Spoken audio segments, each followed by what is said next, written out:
Tamil Nadu cabinet firms up against the Kudankulam nuclear power plant, passes resolution to suspend work after 12 days long protest by locals.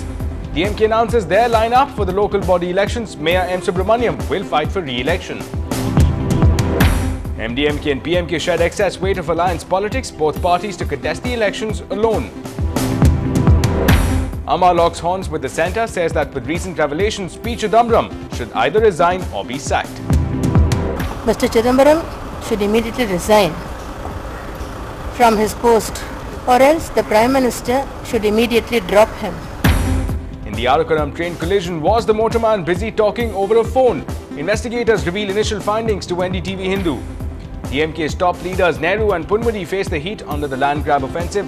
Fresh charges slaps Nehru's remand extended. Chennai has got drivers revved up to burn their tyres on the tarmac of the Budh International Circuit. Good evening, you're watching News Tonight with me, Ashmit. Those were the top stories from around the city. Time now for the latest developments from across the country. Legendary cricketer and former Indian captain Mansoor Ali Khan Patodi passes away. Condolence messages poured in from across the world. A daring rescue by the army, the forces are out on a dramatic rescue to the quake-hit areas of Sikkim.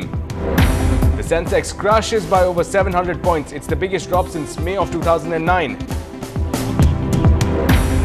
Outrage over the Planning Commission's BPL figures, 32 rupees a day means you're not poor. The government says it's not final. Anna Hazare says he'll go on a fast again if Maharashtra doesn't enact a strong Lokayog bill in the next session of the Assembly.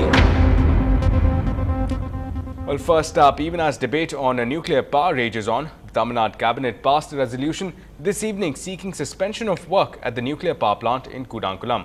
Now, this development comes in light of the Chief Minister backing the concerns of thousands who had undertaken an indefinite fast against the nuclear plant. Now, she had assured that the state would present a memorandum to the Prime Minister conveying the concerns. Now, earlier, Amma had also dispatched a strongly worded letter to the centre.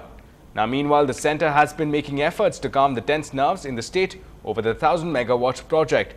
Now, the protesters had cited concerns of security of the locals in light of the recent near crisis-like situations that developed in countries such as Japan and France. And well, the moves made by the cabinet have come as a relief for thousands of protesters who had undertaken an indefinite fast against the project. Now, after securing the resolution from the cabinet, the protesters called off the fast.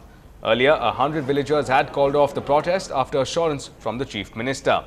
Now, after the recent developments concerning nuclear power in France and at the Fukushima nuclear power plant in Japan, the locals had been agitating against the 1,000 megawatt plant, citing safety concerns.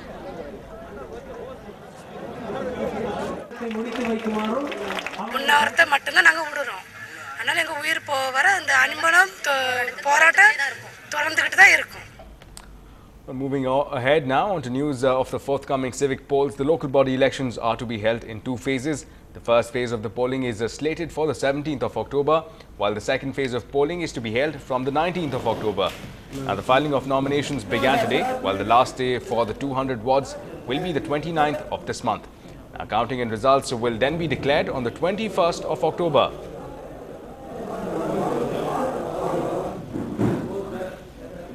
Well, to get a quick sense of how the political parties are gearing up, the DMK today announced the list of candidates who will be taking on the challenge of the local body elections. Importantly, the DMK has expressed faith in the incumbent Mayor M. Subramaniam.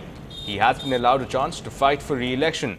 Meanwhile, in a carefully articulated statement, the DMK chief Karunanidhi announced that though the party will fend for itself, challenges in certain pockets will require the party to join forces with other political outfits. Commenting on the electoral strategies of the Congress, he remarked that both parties were comfortable and happy contesting the polls separately. மாநகராட்சி மன்ற mayor பதவிக்கான வேட்பாளர்கள் ஒன்று சென்னை திரு மா Subramaniam BA LLB. While gearing up for the polls, the ruling alliance members in the state AIDMK, the left and the DMDK were meeting. Now they are likely to negotiate over the number of mayoral and ward councillor seats being given to their parties. Now the allies expressed regret over not being offered any mayoral seats in the local body elections. And well, in more updates about the preparations for the local body polls, Vaiko-led MDMK has announced plans to contest the civic body elections by themselves without any alliance partners. Meanwhile, the PMK appears to follow suit. Now deciding to face the elections alone, Ramados and company have steered clear of alliance politics and compromises. And well, preparations for the civic body polls in the state are on in full swing.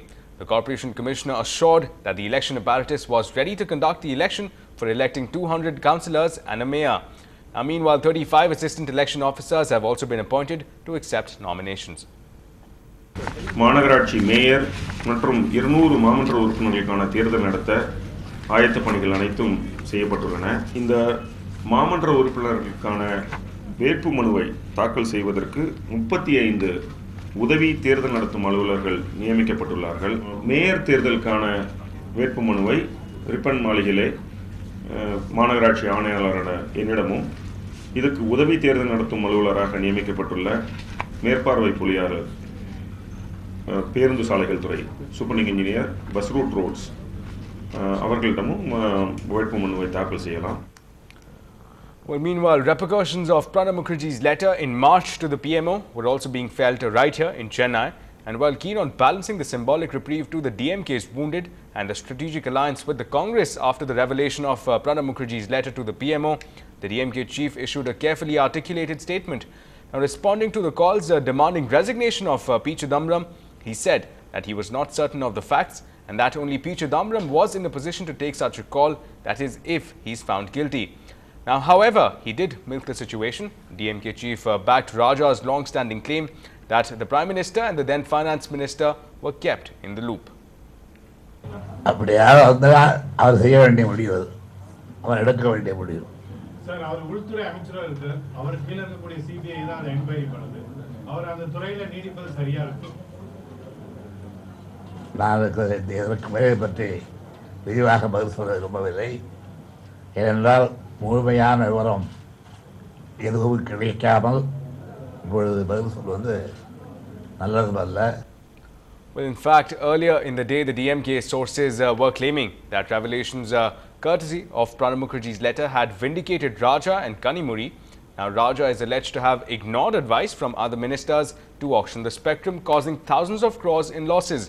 However, a storm gripped the power circles in Delhi as a note from the Finance Ministry in March this year, forwarded to the Prime Minister's office, suggested that Mr. Chidambaram should have insisted on an auction.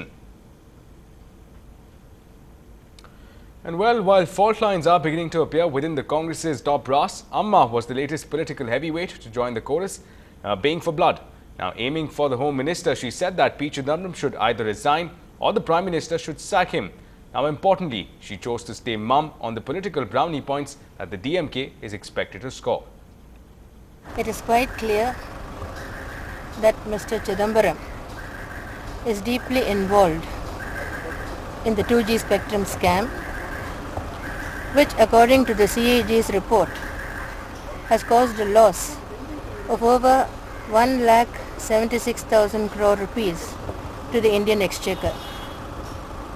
Mr. Chidambaram should immediately resign, or else the Prime Minister should immediately drop him from the Union Cabinet, and the CBI should proceed against Mr. Chidambaram as they did against Mr. Raja. Well, in more developments from this story, in his first reaction to the revelation of a note sent by him to the PMO, questioning Chidambaram's role in the 2G case, Pranab Mukherjee has said that the matter is sub judice and that the courts will decide. Now, Mr. Mukherjee, who is visiting the United States for some key business meetings, also described as sensational the news on the note. Now, the Finance Minister also talked about the Right to Information Act and credited the RTI for bringing it out in public. Now, the note, which exposes the war between him and the Home Minister P. Chidambaram, indicates that if Chidambaram had stuck to his guns in 2008, spectrum could have been auctioned and that the entire 2G scam could have been avoided. In fact, today a sensational news item has come, and it is through the exercise of the right to information. A note was sent by the Minister of Finance to Prime Minister. Somebody demanded through the use of right to information to have the copy of that note from the Prime Minister's Secretariat, and that is being used. Whether legally it can be used or not, that's a different story. But the fact of the matter is, somebody has produced that as a piece of evidence to in a particular case. The matter is sub judice, court is. So do you have any reaction to the controversy back home? Sir, are you saying the matter is sub judice and you just won't comment on this at all? So you said that this is sub judice. Could you explain a little bit more about what you mean, so that why you couldn't comment on it right now? So your letter that says Mr. Chidambaram should have done something more. Could you just explain about that, sir, please? Well, meanwhile, the man who finds himself in the eye of the 2G storm, P. Chidambaram, is away in Sikkim surveying the destruction caused by the earthquake and meeting quake victims. Now, NDTV's Saurabh Gupta asked Mr. Chidambaram for his reaction, and this is what he had to say. Slightly on a different note. So just on the let us be serious about what we accomplished. So just on the let us be serious about what we accomplished. Well, it's not just Mr. P. Chidambaram. The markets too found themselves in a tight spot. The markets found themselves, in fact, in a tight stranglehold of the bears. We'll tell you more about the carnage on the other side.